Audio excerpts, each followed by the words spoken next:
ഇപ്പോൾ വർഷങ്ങൾക്ക് ശേഷം നടക്കുന്ന കുംഭമേളയിൽ അല്ലെങ്കിൽ മഹാമഹത്തിൽ വലിയൊരു ആരോഗ്യം മുഴക്കിയിട്ടാണ് എല്ലാമാർക്കും ഇന്നത്തെ ഒരു ദിവസം കടന്നുപോയിക്കൊണ്ടിരിക്കുന്നത്. ഇനി ആണ്ടിയൂട്ട് ബാക്കിയുണ്ട്. എന്താണ് ഇപ്പൊ ഈ ഒരു വേദിയിൽ നിൽക്കുമ്പോൾ അങ്ങേക്ക് തോന്നുന്നത്? ഞാൻ എപ്പോഴും പറയാറുള്ളത് ചരിത്രത്തെ തിരിച്ചു പിടിക്കലാണ്. എവിടെ കളഞ്ഞു പോയ ചരിത്രത്തെ എന്താ പറയാ, ചില ആൾക്കാർ നിയോഗമായിട്ട് വന്ന് കേരള ജനതയ്ക്ക് കൊടുത്തതാണിത്.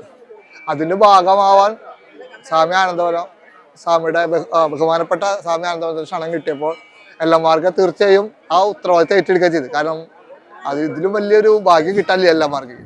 എല്ലാമാർക്കും സംബന്ധിച്ച് എപ്പോഴും ഒരു പവർ പാക്കിങ്ങാ, എപ്പോഴും ഒരു ആഘോഷം, ഒരു എനർജറ്റിക് ഒരു ഇതുണ്ടാവും. അപ്പൊ അതുകൊണ്ട് തന്നെ ഇന്ന് തൈപ്പൂയാണ്, മുരുകാന്റെ ദിവസമാണ്. അതേമാതിരി വല്ലലാർ സിദ്ധരുടെ സമാധി ദിനം കൂടിയാണ്. അപ്പൊ വല്ലലാർ സിദ്ധർക്ക് പ്രാർത്ഥിച്ച് മെഡിറ്റേഷൻ ചെയ്ത് മുരുകനെ പ്രാർത്ഥിച്ച് എപ്പോഴും നമുക്കറിയാലോ മുരുകന്റെ ഒരു രീതി. മുരുകൻ എപ്പോഴും മാസ് ലീഡറാ.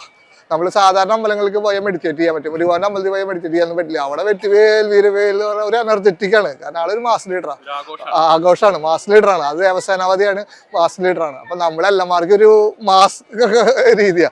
ഇന്നൊന്ന് ആഘോഷിച്ചു, ചെണ്ടവാദ്യവും കാവടിയും കളരിപ്പേറ്റും ഒക്കെ ഘോഷയാത്രയൊക്കെ വന്ന് ഈ നീളാതീരത്തിരുന്നിട്ട് അതൊന്ന് ആഘോഷിച്ചു, ഉപവാസം കഴിച്ചു. എല്ലാവരും കൂടിയുള്ള ഒരു സ്നാനം കഴിഞ്ഞപ്പോൾ കുറേ പേരുണ്ടായിരുന്നു, കുറച്ച് പേരല്ല, കുറേ പേര് ഒരുമിച്ച് ഒരു സ്നാനമായിരുന്നു. അപ്പൊ അവർക്ക് ഉണ്ടായിരുന്ന ഒരു ഫീൽ ഉണ്ടായിരിക്കും, അങ്ങേക്ക് അവരുടെ കൂടെ സ്നാനം ചെയ്യുമ്പോൾ കിട്ടുന്ന മറ്റൊരു ഫീൽ ഉണ്ടായിരിക്കും. എന്താണ് ആ സ്നാനത്തിൽ ഉണ്ടായിരുന്ന ഒരു ഫീൽ? നമ്മൾ എപ്പോഴും നമ്മളൊരു മഹാമേള കുംഭമേളയ്ക്ക് സ്നാനം ചെയ്യുമ്പോൾ സാധാരണ ഒരു സ്നാനം പോലെയല്ല, അതൊരു എനർജി നമ്മളിൽ വന്നിച്ചു വരും.